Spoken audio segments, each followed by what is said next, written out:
ডাল তো আমরা অনেকে অনেক রকমভাবে খাই। আজকে একটা ভিন্নধর্মী ডালের রেসিপি আপনাদের সাথে শেয়ার করতে যাচ্ছি, যেটা স্বাদ পুরোটাই রেস্টুরেন্টের মতো। রেস্টুরেন্টের সাথে মসুর ডাল ভুনা রেসিপি। ফ্ল্যাশব্যাক। এভরিওয়ান, সবাইকে নমস্কার, আদাব। কেমন আছেন সবাই? আশা করছি সবাই ভালো আছেন। মসুর ডাল ভুনা রেসিপি করার জন্য প্রথমে প্যানে দিয়ে দিলাম পেঁয়াজ মিডিয়াম সাইজের একটা, তারপরে লবণ, হলুদ, মরিচের গুঁড়া, জিরার গুঁড়া। তারপর মসুর ডালগুলোকে আমি আধা ঘন্টা আগে লবণ দিয়ে ভিজাতে রেখেছিলাম। ফুলে এখন ডাবল হয়ে গেছে, সে সাথে নরমও হয়ে গেছে। সেগুলোকে পানি ঝরিয়ে আমি ওই প্যানের মধ্যেই দিয়ে দিলাম। দিয়ে ভালো করে নাড়াচাড়া করে মশলাগুলোকে খুব ভালো করে কষিয়ে নেব। শুরুতেই বলে রাখি, যারা ভিডিওটি দেখা শুরু করেছেন সবাই একটা লাইক দিবেন, পুরো ভিডিও দেখে আপনার মন্তব্য লিখে জানাবেন, ভালো লাগলে অবশ্যই একটা শেয়ার করে দিবেন।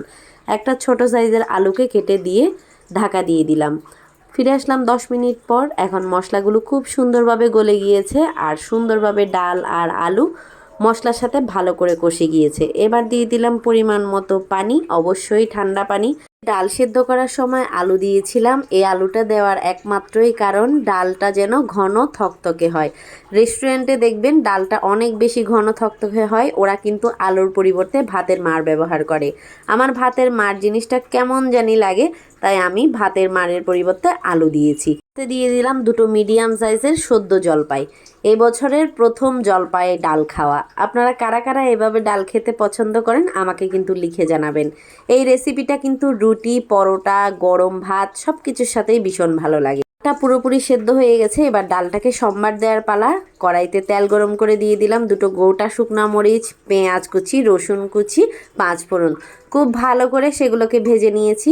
পোড়া পোড়া হয়নি, কিন্তু সুন্দর একটা কালার আর সুন্দর একটা রং হয়েছে।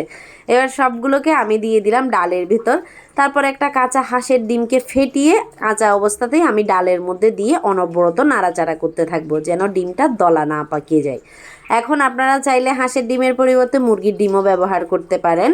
এবারে দিয়ে দিলাম 1 চামচ পরিমাণ গরম মশলার গুঁড়া। গরম মশলার গুঁড়াটা কিন্তু শেষের দিকে দিতে হবে।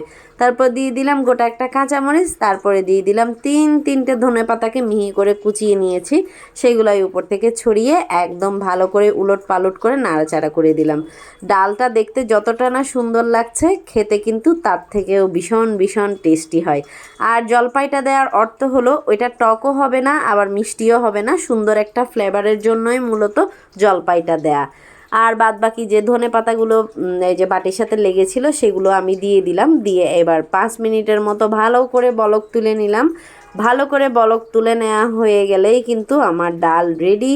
এবারে একটা রুটি ছিল, আমরা তো রুটি খাই, ছেলের জন্য নিয়ে নিলাম একটা পরোটা, সেটাই সেঁকে নিচ্ছি। সেঁকে নেওয়া হয়ে গেলে ডালটা খাওয়ার জন্য রেডি।